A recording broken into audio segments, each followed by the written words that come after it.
Okay, just wait for notifications that we're live. Live, okay. Yeah.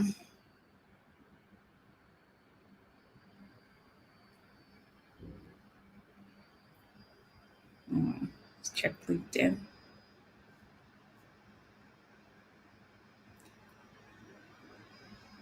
Okay, we're live on LinkedIn. Awesome. Fantastic. Hi, Marvelous. How are you doing? If you could see us or hear us, leave a comment. Let us know where you're joining us from. I have with me today on the Fireside Chat, Kisha. Kisha is going to be speaking to us about advancing in your career confidently, and how we should be confident in moving up in our careers. With over 20 years in corporate, she has a lot of experience, and this is what she coaches and teaches on. So she's going to be sharing some things with us. So let us know where you're joining from.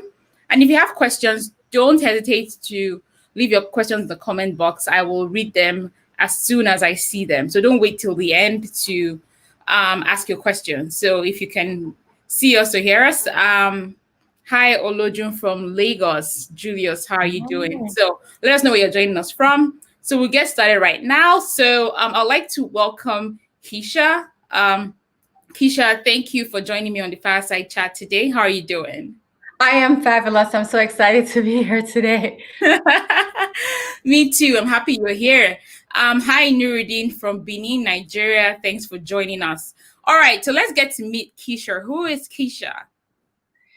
All right, Kisha, a little bit about my background, very, very diverse history. I'm originally from Jamaica. I was raised there, and then, from the Caribbean. And then in high school, I moved to Fresno, California. And so I have lived the majority of my life here in the U.S. Now I live in Stamford, Connecticut, and about 40 minutes from New York City.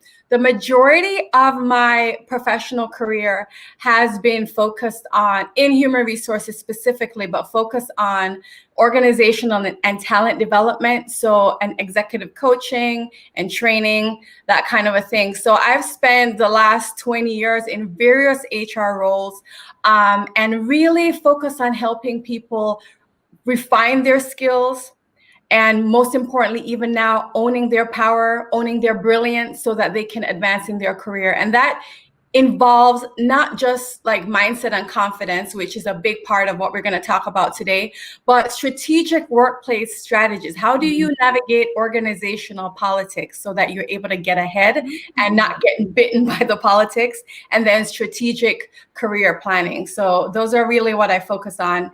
In my coaching practice now, after 20 years of working in corporate human resources, I really saw a need, particularly for women. We're somehow plagued with this self-doubt and fear. There's like an epidemic, I would say, of brilliant women underestimating ourselves and not stepping up and playing big in the world.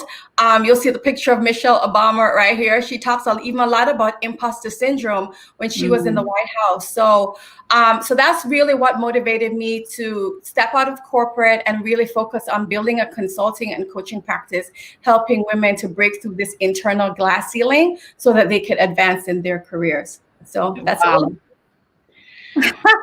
Fantastic. With everything you were saying, I was just like, wow. Like you're talking on like all the points that relate to really confidently advancing your career. So with over 20 years in HR, you've seen a lot of things. What's like the most common, or what are the most common mistakes people make, early in their careers? I find with a lot of people is they never really like have a plan. So they don't even know how they want to grow. They're just taking each day as it comes, but we should be very strategic and intentional about our careers. So what are, some common mistakes that you find that, the everyday professional is making, in their career? Yeah, so I alluded to this in the beginning, and I'm going to break down specifically right now the mindset portion of it. But when I think of having a an impactful career, I think of three things.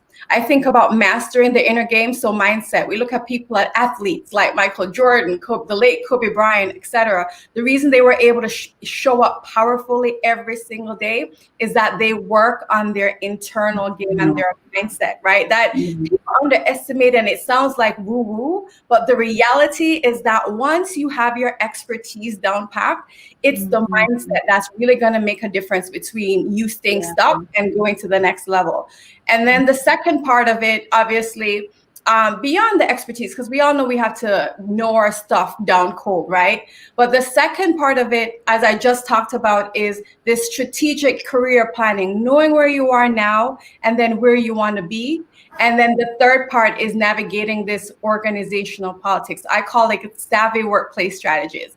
And that's the umbrella under which I'm going to be talking about.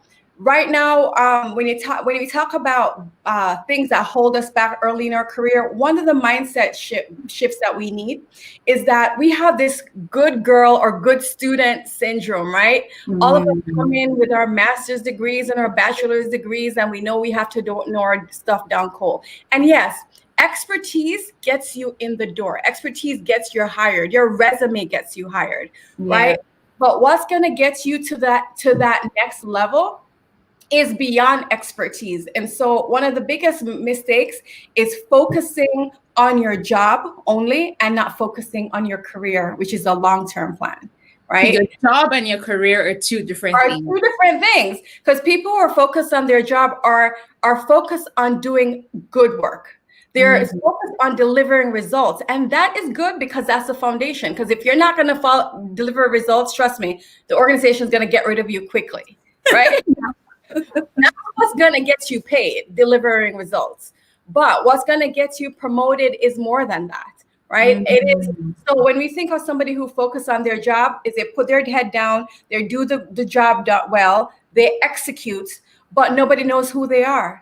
So they find themselves in a cycle of working hard and delivering results, but nobody knows the great work that they are bringing to the table. And because nobody knows the value that they bring, they end up being a worker bee with no recognition and no rewards and no proof that they're bringing value to the table.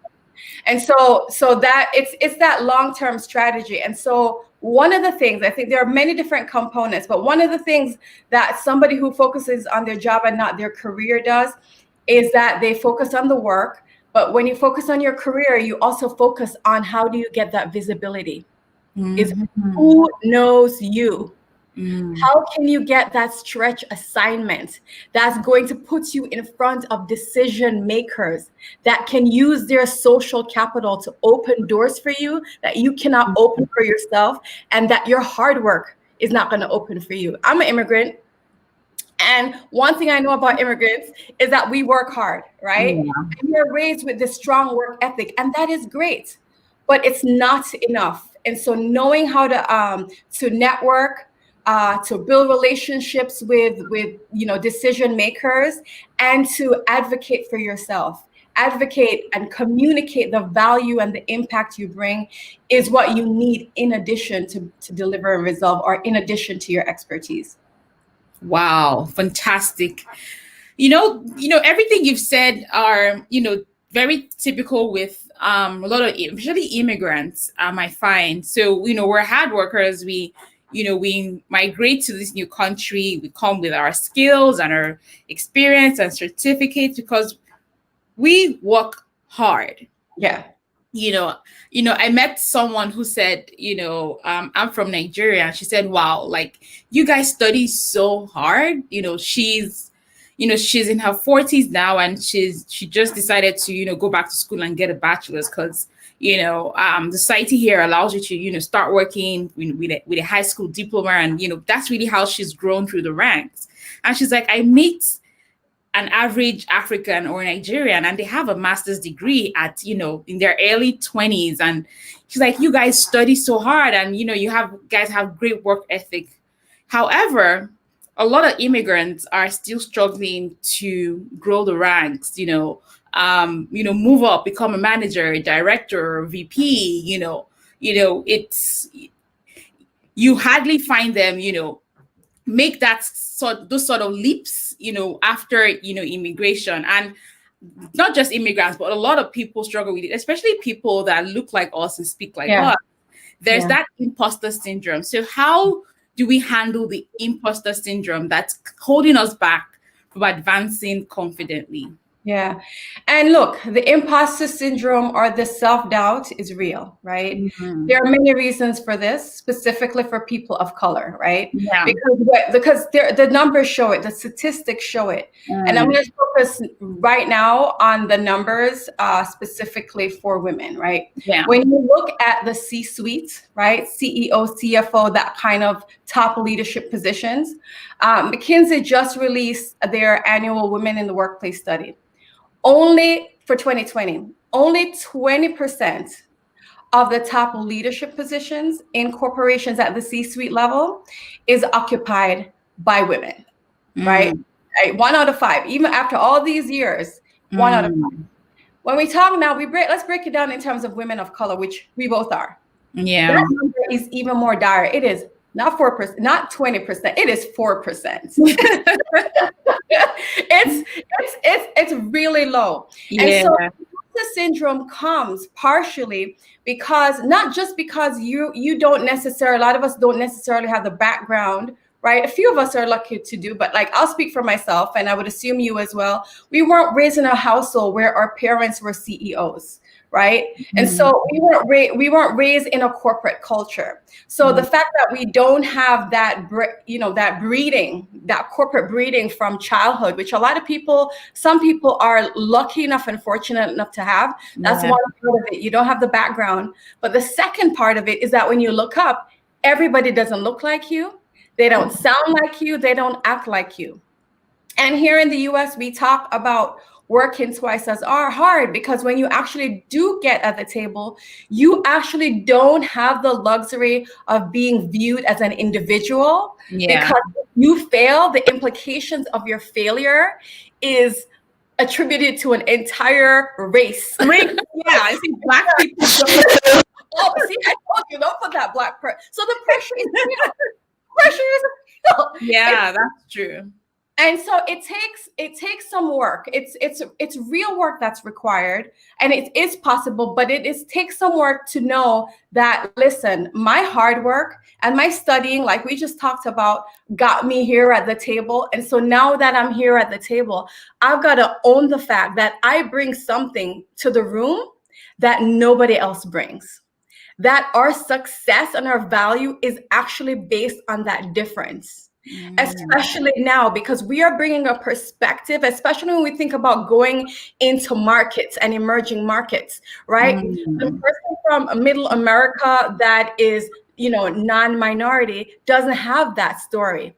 Maybe if you speak a different language, a second language, you're able to reach a market that, the average US or English speaking person cannot reach. And so not looking at that difference as a disadvantage, but looking at it as a unique perspective that you can bring to the table, that you can add to the table that no one else can. And so first of all, it's really coming back and stepping back and recognizing our story, recognizing our experience, recognizing our training, and taking some time to reflect on it, because you cannot celebrate and acknowledge what you don't even recognize that you have. So I think the first step to that is to really sit down and list an inventory of all your accomplishments, of all the things that you've done, so you can recognize that, listen, I actually bring something to this conversation, and I'm here because I earned this seat.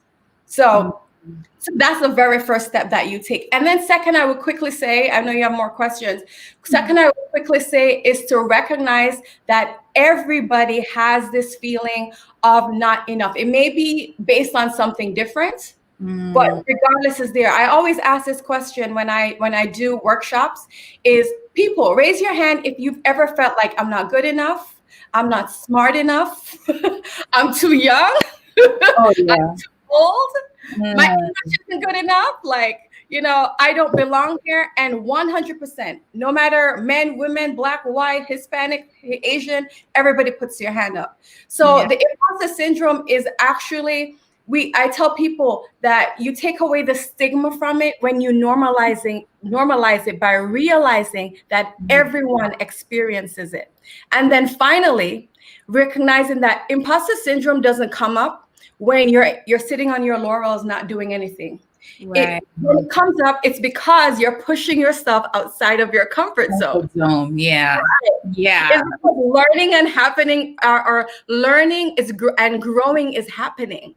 And so recognize that, okay, like actually it's something to be celebrated. I'm feeling imposter syndrome. It's because I'm pushing myself. Yes. Yeah, so true. And this only happens when you're stepping out of the comfort zone. You're doing things that you typically wouldn't do, right? And that's when I see someone who has over 10 years of experience saying, "Oh, I'm looking for an entry-level job."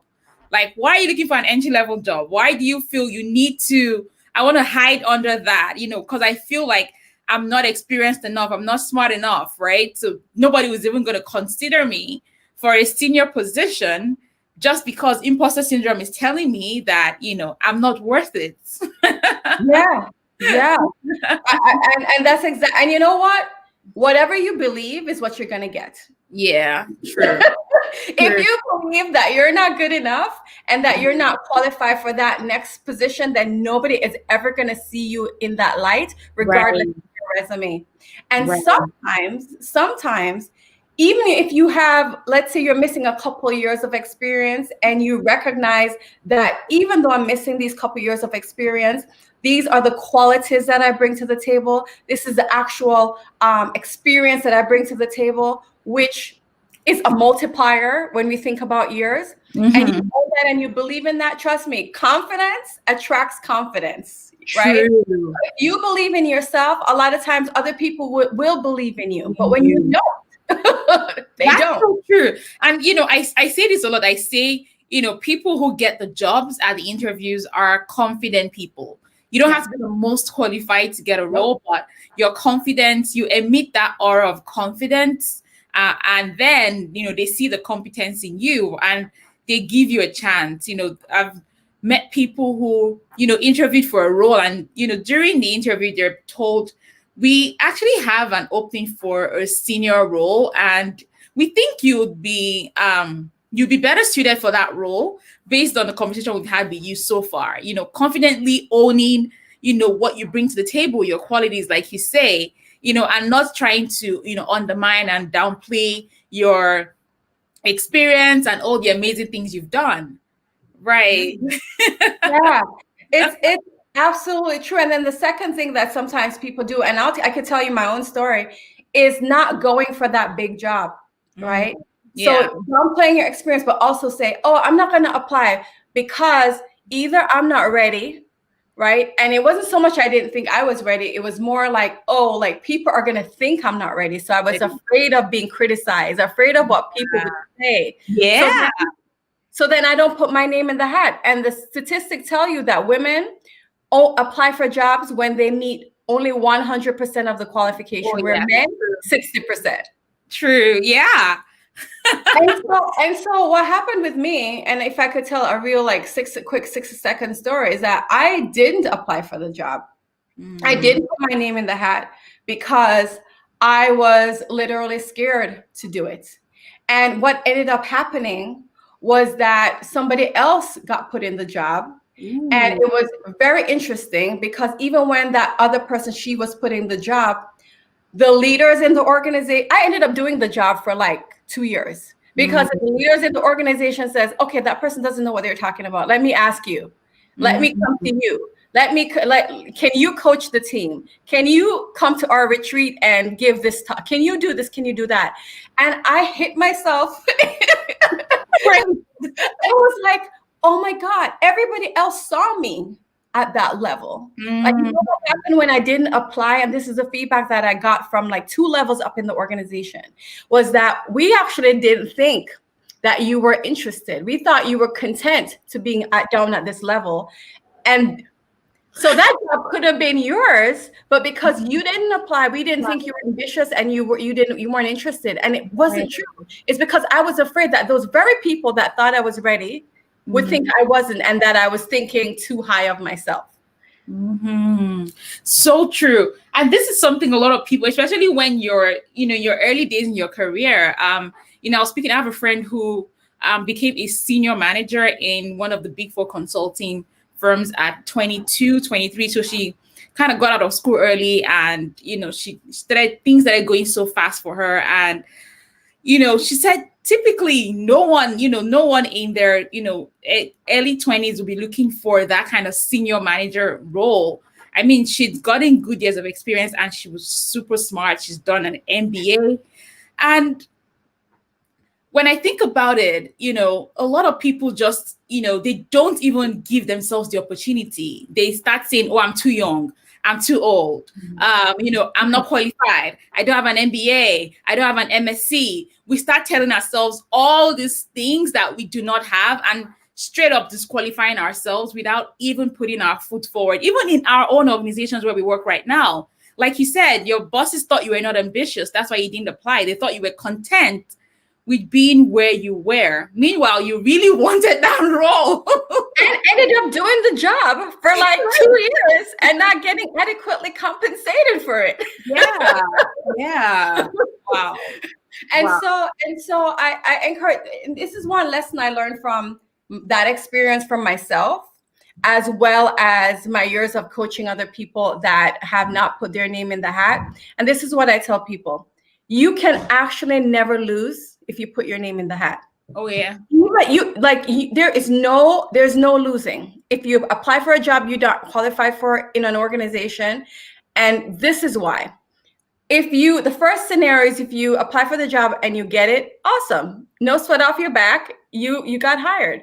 But if you didn't get hired for the job, now people will know that, oh, she's serious about advancing. She's not playing around. She's ready to take action. She wants to go to the next level. So as a result, we need to either tell her what her gaps are, so that you can actually, so instead of listening to imposter syndrome, which actually doesn't give you real data, it says, oh, you're not good enough, you're not smart enough, your English is not. No, actually, if you apply for the job, then you get real data. Say, okay, this is the gap in your expertise that you need to fulfill. From a communication standpoint, these are some of the soft skills that you have to work on. Your EQ, your communication, they can actually map out the things. And what good organizations will do is that they will create opportunities or create experiences where you can fill the gap, right? Whether or not it's projects or an interim assignment, right? So that's the second reason. And the third, if your worst fears came to pass, that you're working hard and you apply for the job and nobody even acknowledges your existence, what does that tell you? One of my favorite quotes that I always say is that it tells you that you are in the wrong place and you need to go where your talent is celebrated, not tolerated. Exactly. I totally agree with you on that one. I agree with you. So for someone who is able to, sort of beat imposter syndrome and say, okay, I want to advance in my career, I want to move up the ladder. How can we get that visibility? It's also something people that are in immigrants, people of color, they also struggle with gaining visibility and, not being seen as someone who's, all over the place or being too forward, or, wants to be seen. How do we gain visibility in corporate without, being seen in that light? Okay. So your hard work, right? First of all, pay attention to the people who are paying attention to you. Sometimes we miss out on the people that would be invested in us, right? So if you're doing hard work and there's a person that even at one level above you, maybe your boss, that has already acknowledged verbally or even in your performance appraisal that you're doing good work, tell them, let them know what your ambition is. Because if you don't, it says you get not because you ask not, right? And so let them know, I'm interested in going to the next level. What do I need to do to get there? So one, be your own advocate. Vocalize your ambition. Let people know. I would say that's at least 50% of the battle. And once you do that, make sure you're speaking to the right person. I would say start with your manager, but don't end with your manager. right? Who else is at your manager's level or at a higher level that you can start talking to? And so you can ask your manager to make an introduction, right, to them, so that, and you tell them why you want that introduction, because you want that visibility so that people will get to know you and sponsor you and mentor you, right? And then the other thing is that beyond the manager and their relationships, it's also making sure you're getting high visibility projects so that other people who are not necessarily in the line of command of your manager, especially cross-functional projects that will give you exposure to a wide range of people, you do that. And third, networking. Network on LinkedIn. Network, in your organization. Network in professional organization. Network in employee resource groups within your company. Network. Those are the three big things I would say people will need to do is make sure, I say, own your career. Don't allow anybody else to be in the driver's seat. Sit down and plan and recognize where the gap is. And if there's a gap in visibility, I just talked about projects and I just talked about making sure you meet the right people that can advocate for you. Fantastic. Those are really great points, Kisha. I cannot overemphasize, being seen and known by people in other teams and other business units. So there's finance, there's the sales team, there's marketing, there's project management, there's engineering, there's so many business units in an organization. Find ways to get involved in projects that are cross-functional, so you get to work with people in different teams and you're known across the organization. So when they say Kisha, oh, I know Kisha. Isn't it Kisha in HR? Yeah, I work with her on this project. Oh yeah, she's amazing. And people will talk and then people are like, who's this Kisha? I want to meet her, right? Yes, because you can't hide and get exposure. You've got to step up. And specifically to this group, because there's probably a lot of women in this group, a lot of people of African descent. When you hear about ERG, employee resource groups, a lot of people utilize employee resource groups in not the most effective way. I tell people, you become leaders after you are delivering results, right? You don't try to get all this visibility if you're not getting your job done. I have to speak as an HR person. Excuse me. I'm with you on that one. You need to deliver results as well. Yeah, you're gonna have results. Nobody doesn't want to talk to you if you're not getting your real job done. Yeah. But once you're able to do that and you've built a brand as someone who delivers results, now this is the time you build on that and you work on that visibility, because not all visibility is good visibility, right? Yeah. And so once you have that image and your reputation, you build on it. And then now you can use these, employee resource group, the women's networks, for example, or the African employee union, whatever. There are champions of those organizations that are of all ethnicities in most organizations. You have sponsors of those organizations of different functions. And so when you take leadership roles and you run projects in those kind of organizations and you combine that with the fact that you get your job done, man, those two I could tell you at least 2 jobs that I've gotten because of my involvement with both Women's Network and the African American Employees Union, because it gave me wider exposure beyond my boss. Because guess what? Sometimes your boss, no matter how great you work, if they have bias, sometimes they will never be your advocate. And so that's why you have to have a broad strategy and not just one plan. Fantastic. Now, speaking about organizational politics, how do we, I know that's also one of your favorite topics. How do we grow past that? How do we, I don't want to say leverage politics, but how do we play the game, right? To help us advance in our careers. I've spoken to immigrants who feel like, their organizations, do not, promote people who are of color, beyond like a certain level. They feel like they are not given the opportunities other people like given. How do we advance, knowing that we may, face these challenges in our career? How do we advance? Yeah, I think you make your strengths work for you. I would say a lot of I mean, most women and a lot of people of color, what they're really good at is building relationships, right? Mm-hmm. And people will advocate for who they know. There's no way they're going to, and so it actually goes back to the whole networking thing that we just talked about. Yeah.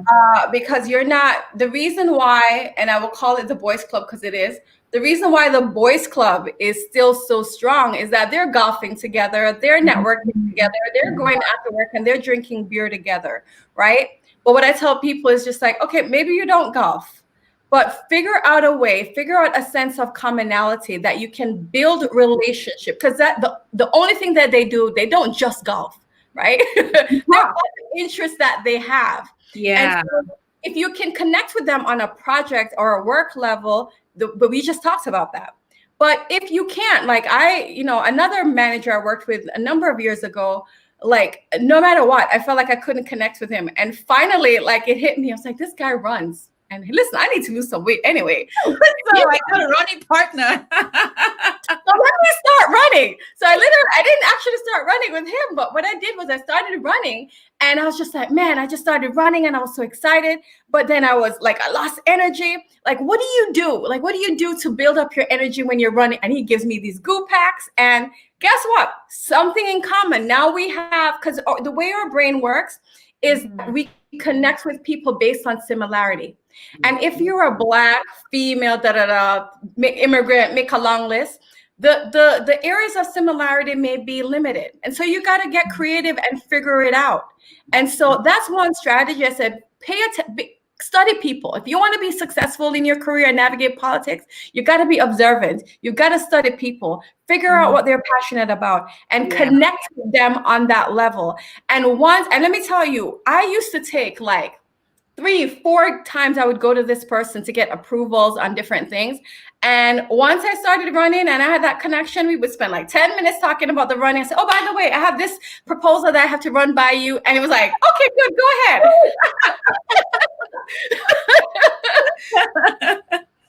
You know what?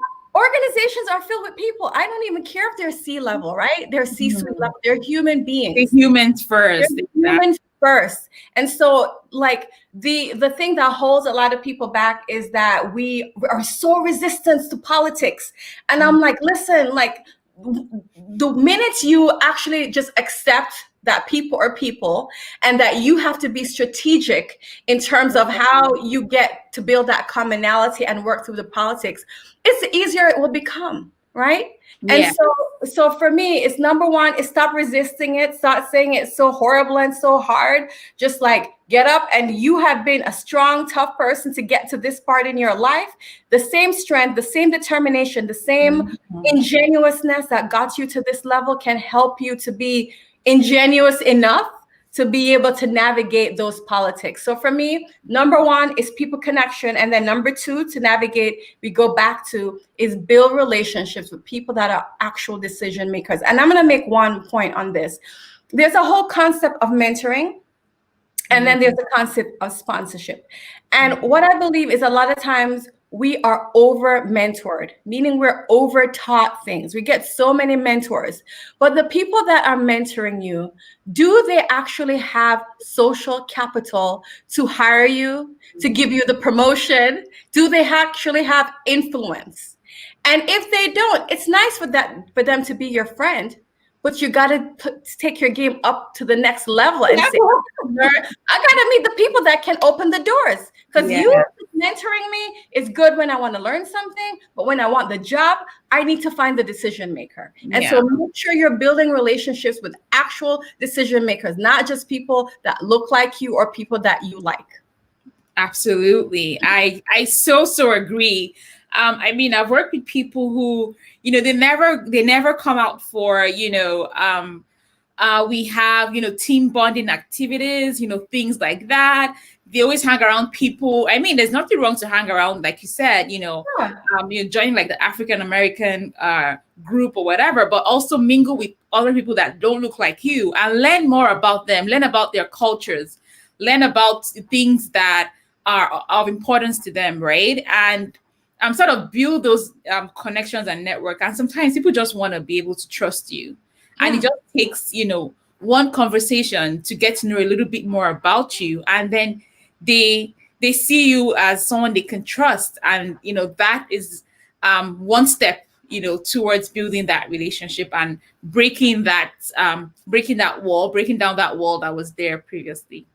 And I would, to add on to that, I love the word that you use, trust, because people recognize this. If somebody's going to say, hire Eno for this job, Yeah. you know what they're doing? They're putting their name and their neck on the line. They're co-branding. There's a word that is called co-branding with you. They're putting their brand with your brand. Because if you fail, they look bad, and nobody wants to look bad. So they have to get to know you and to trust you, not just like you. And if they're able to trust you and know that you can deliver and that you have a good personality, guess what? They're going to be much more likely to get that recommendation and open that door for you. And it doesn't just happen at the lower levels. I will never forget, we had a CEO of one of our organizations, and he was an African-American male, and he was at the CEO level, and he was given a role. They relocated him from the US and moved him over to Europe to be the CEO of a business in Europe. I don't remember what country it was, but it was a country that was, mostly not Black. Yeah. And mostly not exposed to African Americans. And when he went there, he had nothing in common with these people. So even at that level, this guy decided to take up cycling because I don't remember if it was the Netherlands, but the Netherlands is a little bit more diverse. So it might be another country, but regardless, he picked up cycling and he started cycling for like 26, 30 miles with his peers in this office.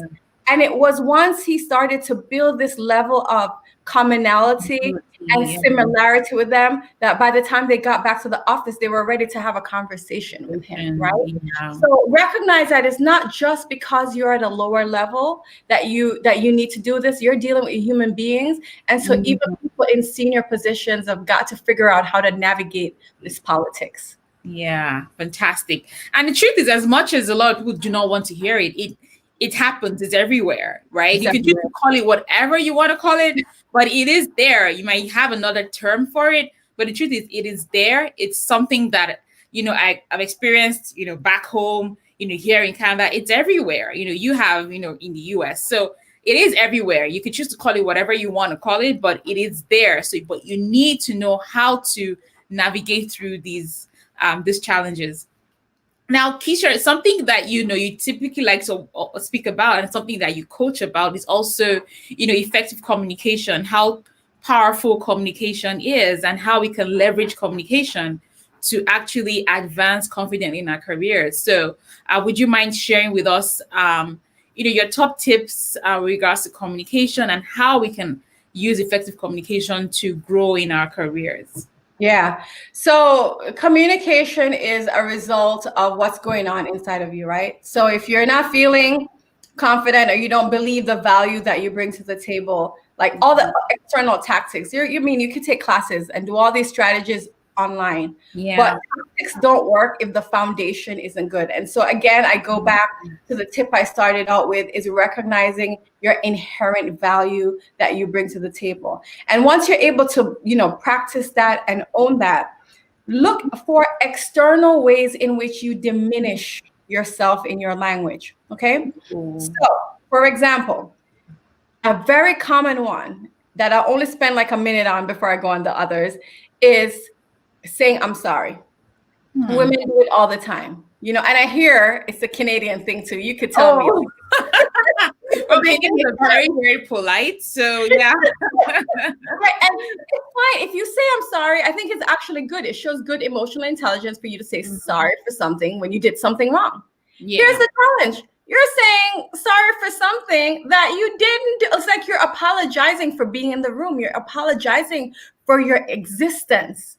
So instead of consistently, I'm sorry to interrupt you. No, like you're here to conduct business and have a professional conversation with someone. So why are you apologizing for interrupting someone, right? Yeah. It puts you in a position of low power, right? And people begin to look at you, even if it's unconsciously, at a lower level. because you're like, oh, I don't mean to bother you. Oh, I'm so sorry. It's very apologetic. I just wanted to have a quick chat with you about this project. I'm so sorry. I didn't mean to bother you. And you just said the second one, just. Right? Yeah. So it's not just I'm sorry. It's all these minimizing words that we use. I just wanted to say this. I just take the just out of your vocabulary. So I mean, if people are interested, I actually have a free guide with 10 examples of languages such as just, I'm sorry, or like maybe, like, are you sure or are you not? Like, especially talking business, I don't want to hear maybe. I want to hear whether or not you're sure that you did the analysis right, you looked at the numbers, not maybe. And so those are diminishing language that takes away from your credibility. It takes away from your authority. And so people can get a free copy of this guide if they would like it. I'm happy to send it to people for free. Yeah. Fantastic. You know, the things you're sharing about communication, you know, it's so true. There's, you know, especially the apologizing and, you know, and then also trying to make the person feel, oh, I don't mean to bother you right now. You know, those kind of, you know, words, you know, kind of affect our communication. You know, Oyin says, completely agree. Sorry and just are two words I want to lose in my everyday life. And I agree. Especially if you're used to saying sorry or just or maybe, you know, these terms. Say, for example, you know, you send an email and the person says, oh, the date should be October 17, not 18. And you say, oh, I'm so sorry. Why don't you just say, oh, thank you, Kisha, great catch. I'm going to amend that right now. You got it. That's literally what you said. Thanks for pointing that out. Great catch. So you are being polite. You're thanking them.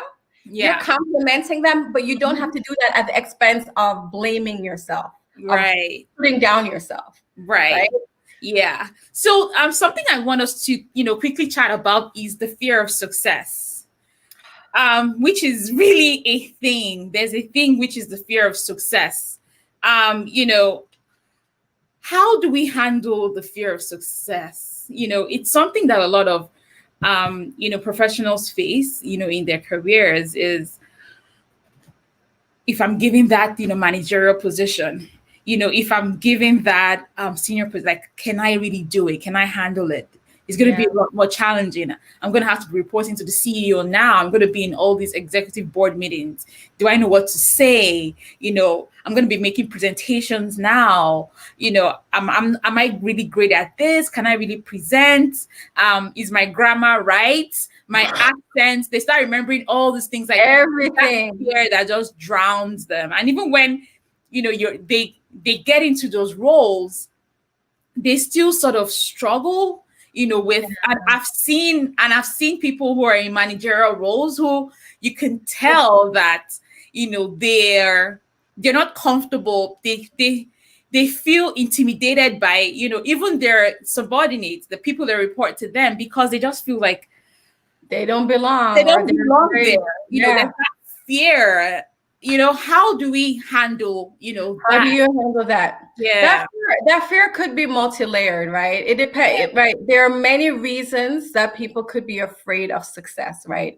A couple of them are, one is that you are afraid of being alone, right? If you're going to be the first one in your community, right?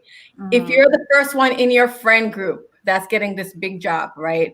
Or even your coworkers that you have a strong relationship and you get promoted over them and they report to you, you're afraid of breaking rapport or the relationship. Yeah. Right? And so that's number one, is recognizing why you're afraid. Second, you could be afraid of the responsibility that comes with leader, because you can't hide. Now you have to be out there. And what I tell people is that nobody in a C-level role is free of development opportunities, right? Not even the prime minister or the president of your countries don't have developmental opportunities. Everybody has things that they need to work on.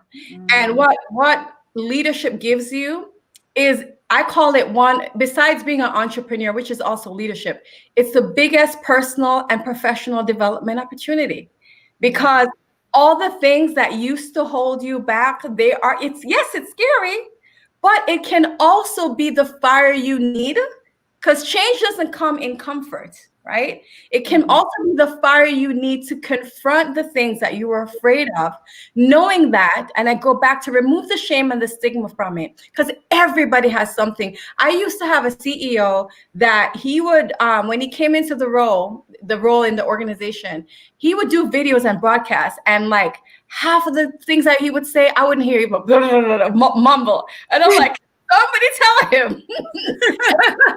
Articulate his words. And he was in the role for like 18 months. And between the first employee broadcast he did and the last one, and literally all the employees night and day, wow, we can actually hear him. And so we get to see leaders. This is the thing. When you're not a leader, you are sometimes not developing, or you're developing in the shadows.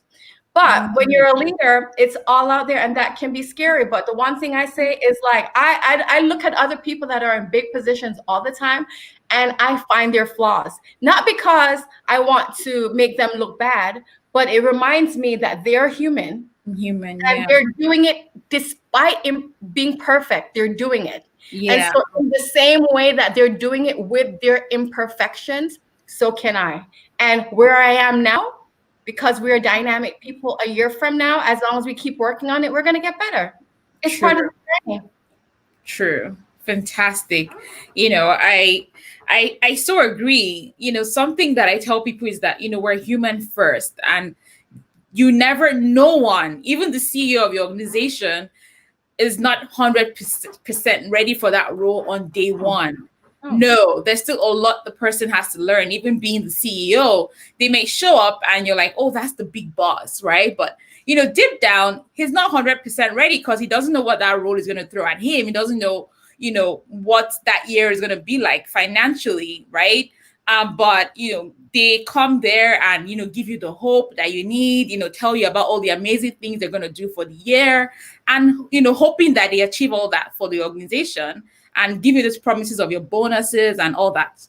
But the truth is, just like you, he's coming to work every day with the hope that, he gets better. So no one is 100% ready. So when you see a job description, don't think, oh, I need to be 100% ready. I need to mark and check all the lists, everything on this list before I can, go for this higher position or apply for this job. That's where we kind of hold ourselves back in, advancing, in our careers. Someone has a question. And let me add to that before you ask the question. One point there is that I want to make sure I highlight it, because I don't think I highlighted it as much. And we talk about fear and being afraid of stepping forward. Yeah. I don't want to fool anybody. Like, courage, the definition of courage is feeling the fear and do it anyway. If you want to be a leader, you've got to actually make friends with the feeling of discomfort. You're never going to feel comfortable if you are growing. And so the minute we start believing that confidence and courage means the absence of fear is the minute we sabotage ourselves. It's okay. Do it with your knees shaking and your teeth shattering. It doesn't matter. As long as you don't stop, you win. So that's the number one thing I want to say there. Absolutely. Do it afraid, for sure. So Nuruddin says, in the past, I worked in an organization that limits employees on the basis of their mode of employment. For instance, contract staff cannot be promoted regardless of how much contributions they bring to the table. In addition, such limitations to career growth are documented in the company's policy. How can one leverage his abilities to navigate such a toxic work environment? Okay, I can explain, because I've already been there. And Nuruddin, I think that's your name. Yes. Nuruddin, let me actually speak to you from my HR standpoint, and actually as my first job I was a contracted employee. Yeah. Now the organization could be toxic for many reasons, but that's not the reason they're toxic. They have specific policies in place that govern how people who are actually not employees of a organization are. So my number one thing for you is either work super hard so you can get hired, so that you can be promoted, right? Because they don't actually have the ability to promote you because you're not technically an employee of their company. Or you find a place that will hire you so that that company can promote you. Like, I would say, don't try not to live in this contract situation forever. My first job, for the first year, I was a contracted employee. And then I told myself, I was just like, if they don't hire me within 6 months, I'm going to find another job where I can actually be considered for promotion. And so the contract could be a stepping stone into being hired in the company. Yeah. But you have to look at the historical practices of the company. If the company has a habit of hiring contracted employees, then you have a chance. But if they have never hired a contracted employees before, I would say go find another company to work for so that you can get hired and get promoted. So it's definitely an idea of especially in this COVID where organizations are trying to save money, it might be a situation that you're in temporarily because you need a paycheck, but I would say give yourself a cutoff time. And if you're not hired within that time frame, because you're not going to get promoted unless you're hired. As someone, as I said, has done it before, I got hired, then I got promoted, then I left. you might have to leave and get hired somewhere else. Yes, 100%. I agree. Like Kisha said, at the start of our conversation is, you need to be able to differentiate your job from your career, right? Your job is what you do right now, giving you a paycheck every month or every 2 weeks. However, your career is me, how do I want to advance? What are the things I'm going to do to get me to where I want to be? So your job is like the vehicle that's getting you to your destination too. If this vehicle isn't moving as fast as I want to, I'm changing it. Right? I get a new vehicle. If I don't want to drive anymore, I get a motorbike. Right? Exactly. I'm just not stopping. Right? If the motorbike isn't getting me there, how about I get on a plane? Yep. Whatever takes me to my destination, really. Right? But whatever to constantly deliver value, deliver results, network within your organization. It's so important. You should be known. Find ways to be known, to be seen, and find people that will advocate for you. And I'm not saying you should go and beg people to help you or to speak for you, but as you build relationships and you show your value, people are great. I've worked with people who are fantastic that I never even reported to directly or anything, but because of the work that I've done and how I built that relationship with them, they were actually fighting for me in situations where my own manager wasn't. Right. So, focus on doing that. And then if that's not working in the organization, or there's this culture of, contractors never get converted to permanent staff, then find, you leverage the experience you've gotten over the years and move on. And go somewhere else. Yeah. I totally agree with that. Fantastic conversation. Fantastic. All right. So we're going to wrap it up right now. I'll just like you to, share your last words with us, a few words with us based on everything we talked about. And then also, talk to us about Own Your Power, which is also your coaching program. Yeah, no, absolutely. The final words I would say, just to wrap up, I alluded to this before, is that if we don't believe in ourselves, if we don't know our value and own that value, no one else will. And so going back to the 3 strategies, to making sure that in order to have that impactful and fulfilling career that you want, the 3 things I'm going to say, write it down. Work on mastering your inner game, mastering your mindset, breaking through those limiting beliefs. And we talked about some of them today, but there are a lot more. Right. Number 2, having a long-term strategic career plan. Right. Some people spend more time planning their weddings one day than they do planning their career. Have a plan. Right. Know what you bring to the table. And then the third thing is learning how to navigate workplace politics in a savvy way so that you win. Right. So those I are love three that. things. Savvy. Savvy. You got to be savvy about it. You got to be smart about it, right? So so those are the three things. And those are the three things I cover in my Own Your Power masterclass, and as well as in my coaching program. So I could tell you a lot more about the program. That's the three things it's focused on. We focus on overcoming self-doubt and fear, in addition to everything. Yep, master your inner mindset. So what I would say is, if you want to learn more about it, I actually have a free masterclass on Thursday at 7 p.m. Eastern. But if people are not able to make it to it, just send me go to my website, www.yourpowerunleashed.org, and let me know. I could do one on Europe time, Africa time, because I realize 7 p.m. for some people might be a little bit late. But on that masterclass, I go through so much more. And so I invite you to that website. It's at KishaWynter.com is where you can get to that masterclass.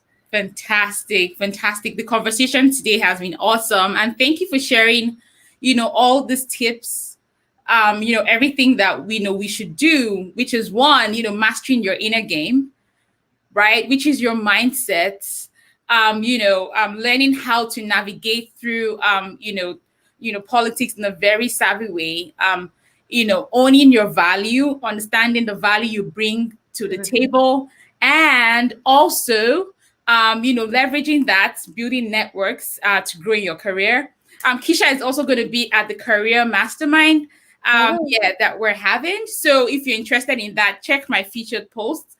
I have that over there. And also on my profile, you would see it somewhere because I posted about it. So if you want, more, where we're going to be talking more in depth about a lot of these things, because this is very high level, then join us in the mastermind where, Kisha is going to be sharing way more with regards to the things that you should do and say, with a lot of the strategies that she's used to become where she is today, over 20 years, becoming a HR leader. So thank you so much, Kisha. It's been fun having you here. You've shared so many insightful tips for all of us, and we say thank you. We're grateful. And on that note, have a wonderful rest of the weekend. Have a great Friday. Thank you all. Bye. Bye, everyone. Thank you so much.